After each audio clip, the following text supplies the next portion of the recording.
say are some of the first steps in manifesting the life that you want? That's funny. So apparently, manifesting manifestation, which 20, 30 years ago was considered the height of woo woo, is now super popular among teenagers. I didn't know that. They're like all into it. It's fascinating. Like it's becoming a thing. The the idea that so just to get the idea out there, this idea of like law of attraction, like you have a vibration, and then there's a field that vibrates, and then it attracts like whatever it is that you're thinking of, kind of thing.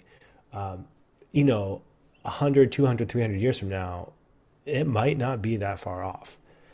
There are some ideas in the quantum physics where you're looking at, okay, there has to be a field that's something that this is like energy is moving in, and maybe gravity is based on whether there's a block moving through the field or whether there is like a needle moving through the field. The amount of resistance might be equal to the amount of gravity. There's not, so I mean, there's all this like it's. I think it's somewhat misguided of our present scientific community and just people in general. It's like, oh, this is it. Like, there's no other force like electricity to be discovered. There's going to be something cool that's going to be discovered. So all of that set aside, right? Like all of the mechanics of this, does that actually work or not? What I use it and how I like go into this is I know that if I imagine what I want to have happen, if I put myself into that space in the future tense, and I put it in there now, what I'm doing is I'm priming my system to take the actions that are most likely to achieve that. So for me, it's more around the perspective of what's my most empowered perspective, and by like imagining getting there, putting myself in that space. That's how I do it. I'll usually use my mic, or I'll make recordings. I'll put music in the background. I'll listen to it while I ride my bike, in the car. I'm not in the car that much these days, but you know what I mean. It's it becomes for me, it becomes a reminder to put myself in that most empowered perspective.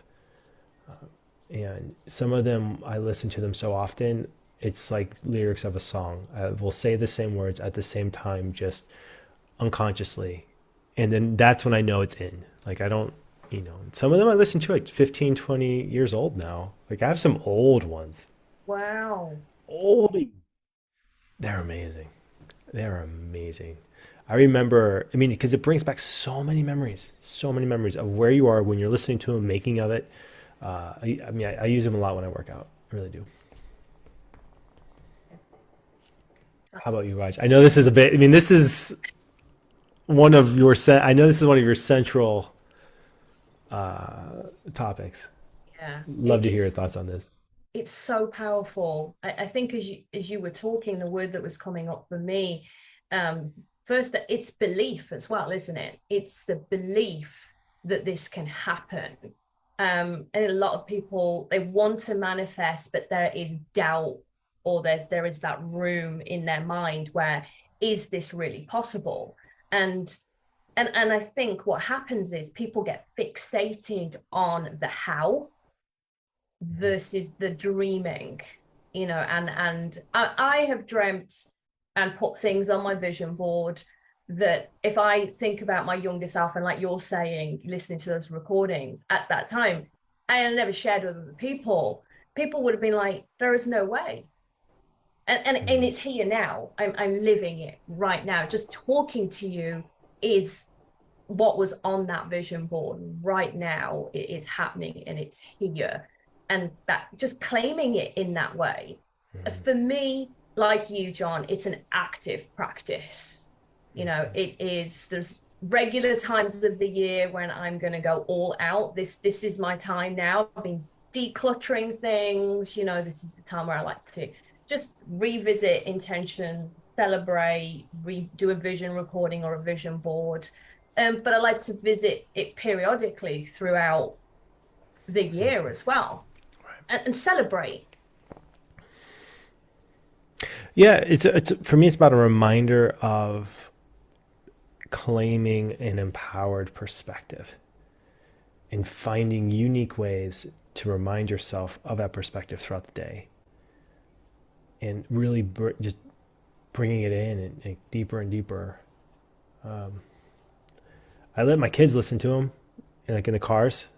That's fun. They have their favorites. Like, Dad, this is the sad one. I'm like, no, no, it's just meditative music. I just, use a slower soundtrack, and they don't like that one. Oh, They're like, that's the sad one. I'm like, that's not sad. It's good. I often wonder what's going to happen, when they turn.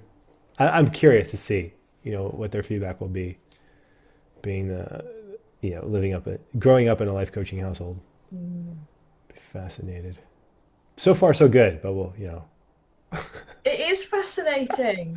I mean, you talk about that empowered perspective, and you said something earlier about it's like owning it, isn't it? You're helping them to claim that and step into it. One of the most important things I learned years and years ago was actually on a leadership training program, executive leadership training program was doing, was the um, adding I am to something. mm, I am this, not leaving a gap or an error or any kind of space, like bringing it into the here and now, um, and sitting in that energy. hmm hmm I mean, a lot of coaching is like that too, where even if something has yet to come to pass, then the idea from what you can do in a coaching session is explore the feeling of, okay, like, what would it be like to bring it here and now? There was an interview I was watching with Robert Downey Jr. where he talked about a lot of the work that he does as an actor is he has to figure out what the film project is going to need, like what kind of inner world, and to put himself into that inner world and prep for it, prepare for it, do that work. Sometimes it says it can take months. So he says a lot of it's like guessing. You have to guess where you need to be. It's all guesswork.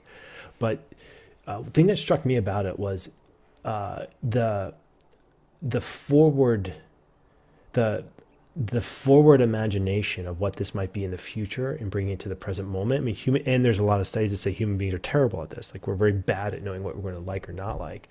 But the thing that struck me about it was not the end result of what he was doing so much, but the practice itself is the point. And the practice itself you will make different decisions during the day if you do this practice versus not. Those different decisions then make all the difference.